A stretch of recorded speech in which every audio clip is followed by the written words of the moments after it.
ഞാൻ അങ്ങനെ കഥകൾ വായിക്കുമ്പോൾ വായിച്ചൊരു കഥയാണ് നിങ്ങളോട് ഷെയർ ചെയ്യാൻ പോകുന്നത്. ഈ കഥ നടന്നത് നമ്മുടെ ലഡാക്ക്, കാർഗിൽ, സിയാച്ചിൻ ബോർഡറിലാണ്. ശരിക്കും പറഞ്ഞത് ലഡാക്കിൽ 1948 നടന്ന കഥ ആണെന്നാണ് എൻ്റെ ഒരു ഓർമ്മ.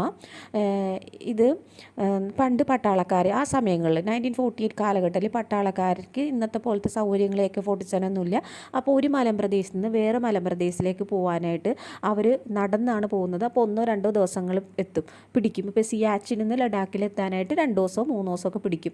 അങ്ങനെയാണ് അവർ കാവൽ നിന്നിരുന്നത്.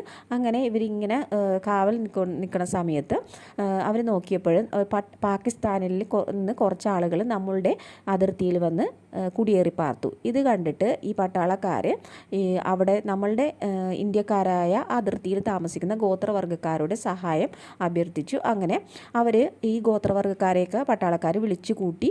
അപ്പോൾ അവരോട് സഹായം വേണമെന്ന് പറഞ്ഞപ്പോൾ ആ ഗോത്രവർഗ്ഗ കൂട്ടത്തിൽ നിന്നിരുന്ന് ഒരു 17 വയസ്സുള്ളൊരു ചെക്കൻ ഞാൻ സഹായിക്കാമെന്നും പറഞ്ഞ് കൈപൊക്കി. ഈ 17 വയസ്സുള്ള ബാലൻ്റെ പേരാണ് ചെവാങ് റിൻചിൻ. അങ്ങനെ ഈ ബാലൻ ആദ്യം കൈപൊക്കിയതോടുകൂടി മറ്റ് ഗോത്രവർഗ്ഗക്കാരും സമ്മതിച്ചു. അങ്ങനെ എല്ലാവരും കൂടി കൂട്ടമായിട്ട് നിന്ന് ഈ കുടിയേറി പാർത്തവരെ അമ്പും വില്ലും ഉപയോഗിച്ച് തുരുത്തി ഓടിച്ചു. അങ്ങനെ ഇതിന് നേതൃത്വം കൊടുത്ത ഈ 17 വയസ്സുള്ള ചെക്കൻ്റെ പേരാണ് ചെവാങ് റിൻചിൻ. അത് 1948 കാലഘട്ടങ്ങളിലാണ്, സൗകര്യങ്ങളൊന്നുമില്ലാതിരുന്ന സമയത്താണ്. പിന്നീട് ഈ ചെക്കൻ ചെവാങ് റിൻചിൻ പട്ടാളത്തിൽ ചേർന്നു. ഇപ്പോൾ കേണലായി, റിട്ടയർഡായി, ഇപ്പോൾ മരിച്ചിട്ടുണ്ടാവുമെന്നാണ് എനിക്ക് തോന്നുന്നത്.